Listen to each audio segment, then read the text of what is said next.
નમસ્કાર. બજારમાં અત્યારે કેરીઓ તો ઘણી મળે છે, પણ શું ક્યારેય એવો વિચાર આવ્યો છે કે કેરીઓની રાણી પાછળનું સાચું રહસ્ય શું છે? તો ચાલો આજના આ એક્સપ્લેનરમાં આપણે નકલી ફળોના ઢગલામાંથી અસલી માસ્ટરપીસ એટલે કે ગીર કેસરને કેવી રીતે અલગ તારવવી તેની જરા વિગતવાર ચર્ચા કરીએ. આજે આપણે 5 મુખ્ય બાબતો પર નજર કરીશું. કેરીઓની રાણી, તેની ભૌગોલિક ઓળખ એટલે કે ટેરોએર, અસલી કેસરની ઓળખ, તેને કૃત્રિમ રીતે પકવવાના ખતરા અને છેલ્લે તેના પોષણ અને તેને પકવવાની સાચી રીત વિશે. તો ચાલો શરૂ કરીએ. વિભાગ પહેલો, કેરીઓની રાણી. આ અદ્ભુત ફળની કિંમત ખરા અર્થમાં સમજવા માટે આપણે સૌથી પહેલાં ભારતના વિશાળ ખેતી ક્ષેત્રમાં તેના પ્રીમિયમ દરજ્જાને સમજવો પડશે. હવે જરા આ આંકડાઓ જુઓ. તોતાપુરી અને બંગનપલ્લી જેવી વ્યાપારી જાતો લાખો ટનમાં ઉગાડવામાં આવે છે. પણ આપણી કેસર, એનું ઉત્પાદન માત્ર 45,000 મેટ્રિક ટન જ થાય છે. એટલે જ તો આ કેરી આટલી દુર્લભ છે અને તેનું આટલું બધું મહત્વ છે. આગળ વધીએ વિભાગ 2 તરફ, ભૌગોલિક ઓળખ અને ટેરોએર. આ ખરેખર બહુ જ રસપ્રદ બાબત છે કે કેવી રીતે એક ચોક્કસ જગ્યા અને તેના ઇતિહાસે એક કાયદેસર રીતે સુરક્ષિત માસ્ટરપીસનું સર્જન કર્યું છે.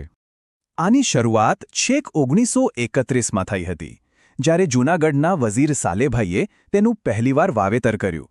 પછી 1934માં તેના સુંદર કેસરી રંગને જોઈને જૂનાગઢના નવાબે તેને કેસર નામ આપ્યું.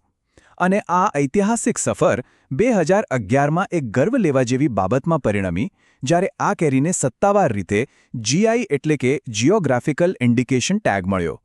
હવે તમને થતું હશે કે આ ટેરોઇર વળી શું છે? તો સાંભળો. જૂનાગઢની ખનિજથી ભરપૂર લાલ માટી, સૌરાષ્ટ્રની સૂકી ગરમી અને ગિરનાર પર્વતની શુદ્ધ હવા, આ ત્રણેયનું જે અનોખું મિશ્રણ છે ને, તે જ આ ફળમાં વિશિષ્ટ સુગંધ પેદા કરે છે. આ જે વૈજ્ઞાનિક કારણ છે કે તમે બીજે ગમે ત્યાં આ કેરી ઉગાડો, આવો અસલ સ્વાદ ક્યારેય નહીં મળે. વિભાગ 3, અસલી કેસરની ઓળખ. હવે આ કેરી આટલી દુર્લભ છે અને તેનો પ્રદેશ આટલો નિશ્ચિત છે, તો આપણે ગ્રાહક તરીકે અસલી કેસરને કેવી રીતે ઓળખવી તે શીખવું જ રહ્યું.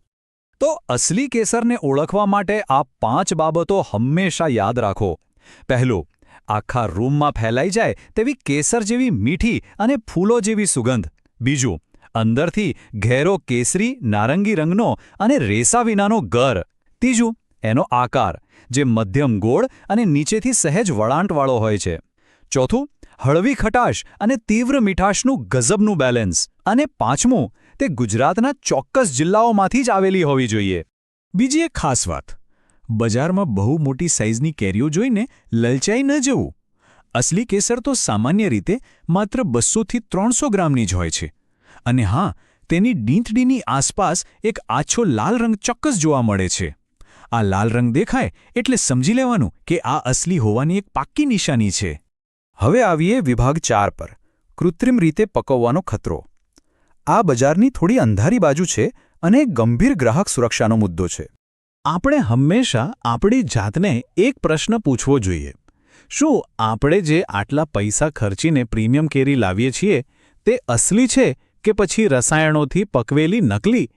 કારણ કે ઘણા અપ્રામાણિક વેપારીઓ કેરીને જલ્દી પકવવા માટે પ્રતિબંધિત રસાયણોનો બેફામ ઉપયોગ કરતા હોય છે. અહીં આ બંને વચ્ચેનો તફાવત બિલકુલ સ્પષ્ટ છે. કેલ્શિયમ કાર્બાઇડથી પકવેલી કેરી રાતોરાત એકદમ આકર્ષક પીળા રંગની તો થઈ જ જશે, પણ તેની અસલ સુગંધ બિલકુલ ગાયબ થઈ જશે. એટલું જ નહીં, બહારથી સુંદર દેખાતું આ ફળ અંદરથી તો એકદમ કઠણ અને કાચું જ હશે.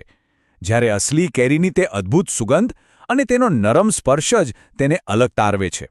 અને આ માત્ર સ્વાદ પૂરતું મર્યાદિત નથી. સંશોધનો પણ સ્પષ્ટ કહે છે કે કાર્બાઇડથી પકવેલી નકલી કેરી ખાવાથી તમે માત્ર સ્વાદ જ નથી ગુમાવતા, પણ તેમાં રહેલા આયર્ન, ઝિંક, કોપર અને જરૂરી વિટામિન્સનું સ્તર પણ ખૂબ જ ઘટી જાય છે. ટૂંકમાં કહીએ તો તે તેના મૂળ પોષણ મૂલ્યનું મોટું નુકસાન કરે છે. તો ચાલો આ બધાથી બચવા અને પાછા આપણા અસલી માસ્ટરપીસ તરફ વળવા માટે જોઈએ વિભાગ 5, પોષણ અને તૈયારી માટેની ટિપ્સ. આ 60થી 70નો આંકડો શું છે ખબર છે? આ અસલી કેસર કેરીના દર 100 ગ્રામમાં રહેલી માત્ર કેલરીનો આંકડો છે. જી હા, આ ફળ જેટલું સ્વાદિષ્ટ છે એટલું જ તે સ્વાસ્થ્ય માટે ઉત્તમ પણ છે. અને જો તમે એનું પોષણ મૂલ્ય જુઓ ને, તો તે ખરેખર એક પાવરહાઉસ છે.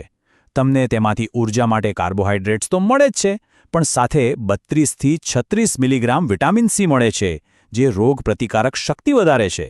આ ઉપરાંત આંખોની સારી દૃષ્ટિ માટે વિટામિન એ અને બ્લડ પ્રેશરને કંટ્રોલમાં રાખવા માટે ભરપૂર પોટેશિયમ પણ મળે છે. તો હવે સવાલ એ છે કે આ બધું પોષણ અને સ્વાદ સુરક્ષિત રીતે મેળવવો કેવી રીતે? આ પ્રક્રિયા ખૂબ જ સરળ છે. કાચી કેરી લો, તેને એક કાગળની થેલીમાં સફરજન અથવા કેળાની સાથે મૂકી દો.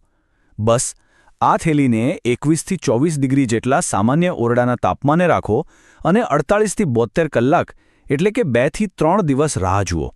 સફરજન કે કેળામાંથી નીકળતો કુદરતી ગેસ તમારી કેરીને એકદમ સુરક્ષિત અને કુદરતી રીતે પકવી દેશે. આ બધું જાણ્યા પછી ખરેખર કેરી ખરીદવા માટેનો એક અલગ જ દૃષ્ટિકોણ મળે છે, ખરું ને?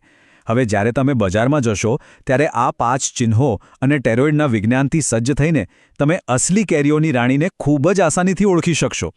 તો હવે વિચારવા